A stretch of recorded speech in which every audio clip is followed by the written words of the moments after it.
Hey, how's it going guys? I'm Bruce and welcome back to my channel. I hope you are doing well. This week I was actually planning to make a deck around Kyume Neko, but I saw someone use Kidomaru in ranked using Oitsuki and Fukengaku. It looks really interesting, so I switched my focus to making that instead. So for this week, I actually have two variants that I want to show you. So let's just jump straight into the deck rundown, shall we? I think this deck is fairly hard to use and requires you to manage your hand and top deck in order to maximize your turn play. But do not worry, I got two deck lists for you and one of them is a bit simpler than the other. The first one is the simpler one. Both of this deck focus on Fukengaku, but the problem with most Fukengaku decks are that they are very low in damage. So with this build, we can take advantage of Fukengaku's health stacking ability using Jimenju's spell to use his health as attack points. And both deck also has Kidomaru. We are mainly relying on him for his level 1 form to get the early game damage. And he can also act as a finisher when he reaches level 3 with his piercing Shura lock. The reason I'm bringing Kaoru here instead of other support Shikami like Mainriki is that nowadays we see a lot of projectile 1 deck, and Kaoru's passive pretty much negate those deck and it makes them dead on arrival. And it also kind of helps against poison, mainly against Okiku because she deals 1 projectile. And here's the card priority list. You definitely want Kidomaru Bloodlust in your starting hand because his auto attack will help you a lot to push damage early game. Security Protection is the key card for this build because it will increase the damage of this deck going from 3 to 5 attack at most to at the minimum 8 attack. God of the Mountain is the most important card of this deck because with this card, we can consistently increase our damage. The only downside is when Fukengaku dies, we don't really have any revive card. And Kaoru's Determination is pretty straightforward. It increases the health of our Shigami and in turn it will also increase our attack using Jimenju. For the situational choice, Kidomaru Evolve is great to make our Kidomaru stats bigger, and if you have his level 1 form, it will definitely help your damage. Calamity Bloom is actually a really powerful snipe card. The only downside that it is very slow. You have to wait a full turn for it to take effect. Heavy Boulder is another snipe card, but it requires you to assault with Fukengaku for it to take effect, which is very cumbersome, but at this point, we take what we can get. And as for finisher, realistically we only have Shura Lock and Security Protection, because this deck playstyle is slow and steady. The second list is pretty much the same as the first one, except this time we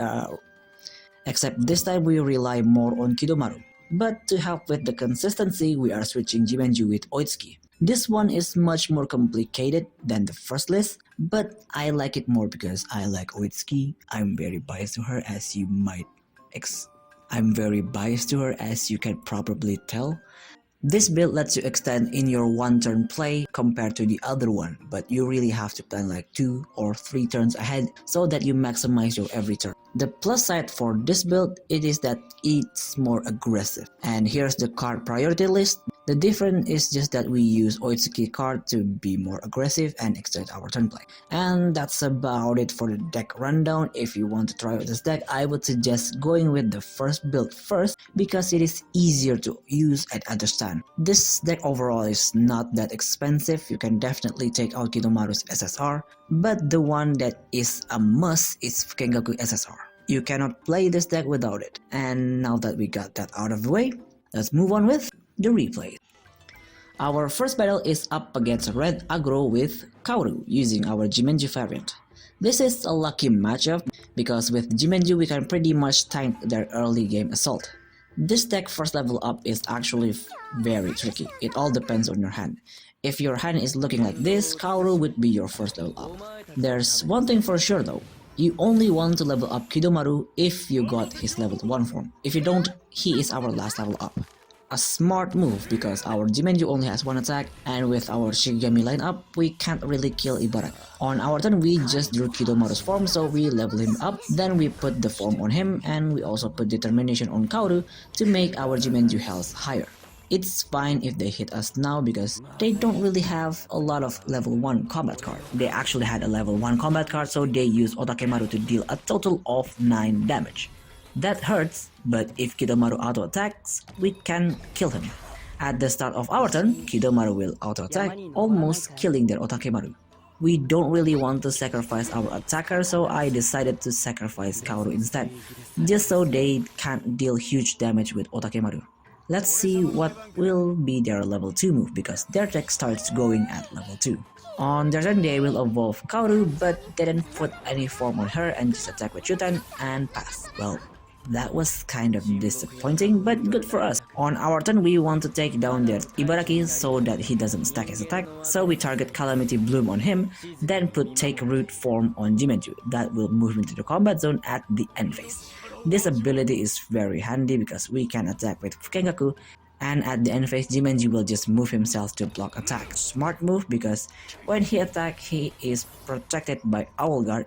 That makes our Calamity Bloom miss the little damage. Well, we failed to kill him and we don't exactly have a Shigemi that we can sacrifice, so we just evolve Fukengaku then activate God of Mountain to set up for our next turn and pass.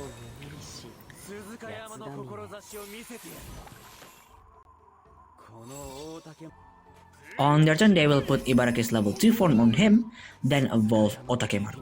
It's pretty rare seeing someone bringing Otakemaru these days, and he even bought the SSR. Well, I'm not going to let him cook, so on our turn we activate Heavy Boulder on Otakemaru because he's the only one that we can one-shot. Then we assault with Fukengaku, triggering all his field, putting a form on him and dealing 1 AoE damage. And because we have extra orbs from the evolve, we just put Owl Claw on Kaoru. Look at how pretty this alternative art, I love it. And at the end phase Jimenji will move himself and we pass. On their turn they are going offensive using Shutan Unyielding combat card, then finishing off our Jimenju with Ibaraki, and because he killed our Shigemi, he will deal 2 damage AoE.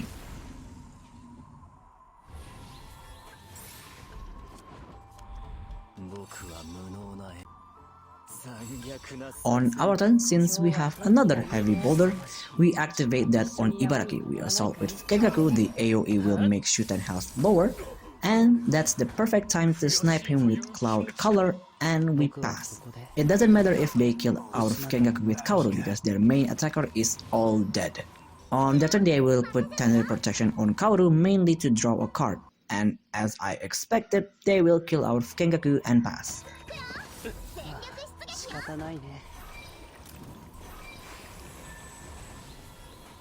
On our turn we activate Shura Lock. We drew his SSR, so we launch another attack, dealing 9 damage. I don't want to gamble with another Shura Lock, so we put his SSR instead to arrange our top deck and pass.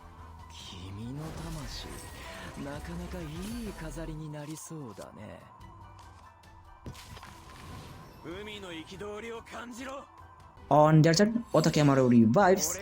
They put Earth Magic on him, then he'll cry Blast to kill our Kidomaru.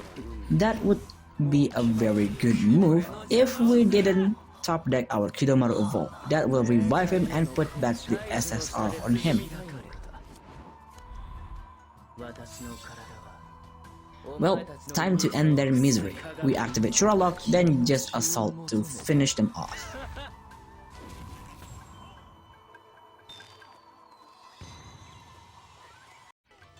For our second match, we will be using the Oitsuki variant. This is also another good match for us because their deck is focused on spamming level 1 card to take advantage of Mio's Projectile.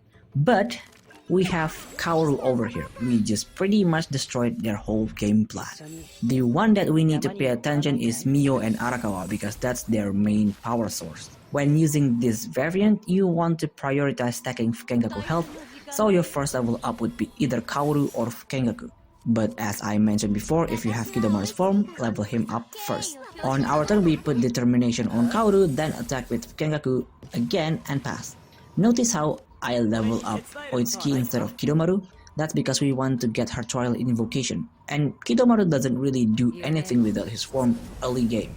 On their turn they will put Mio's SSR, then they evolve her of course, and pass to get another landing spot. See, that's their whole game plan.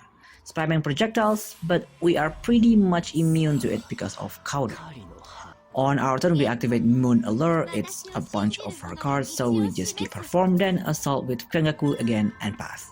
This deck we're using takes a while to ramp up the damage, but once we get to level 2, we will start seeing some real numbers. On their turn, they will put Fire of Tails on Awandon, then just assault with Ichijo. I don't know why they didn't use his combat cards. Not that it would make a huge difference, but at least it will let them build up his attacks.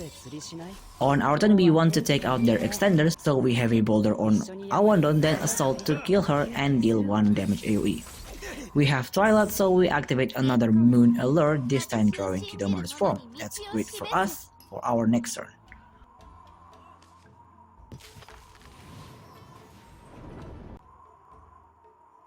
On their turn, they will activate Empowering Flow, dividing 1 and draw 1 and pass. I think they are trying to dig for their snipe spell to take out our Kaoru. On our turn, I wanted to level up Oitsuki, but misclicked. Well, because we have Twilight on Oitsuki, we can evolve Fukengaku, then Heavy Boulder on Mio, because she is the one that can actually snipe our Shiki the hardest. Then we activate our Moonlit Tides to get extra orbs, then assault to kill their Mio. And because we get another orb from his evolve, we snipe their Arakawa with Cloud Color and pass. On their turn, of course, they will pass. On our turn, we activate God of Mountain, then assault to get the form on Fukengaku.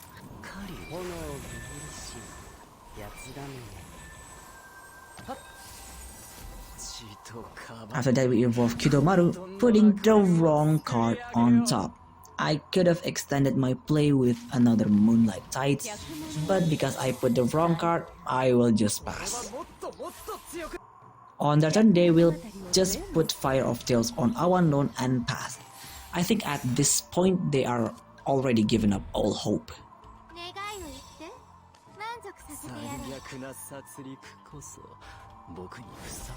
On our turn, we put Bloodlust, then Shura lock them, dealing 8 damage.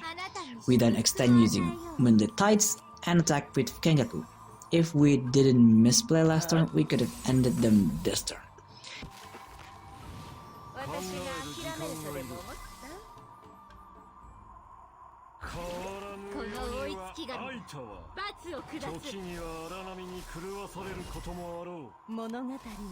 They will finally just take the L and surrender.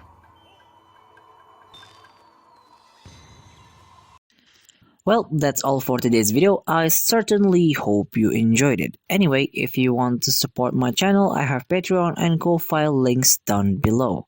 And as usual, if you have any kind of feedback, leave it down in the comments and see you on the next video. Bye.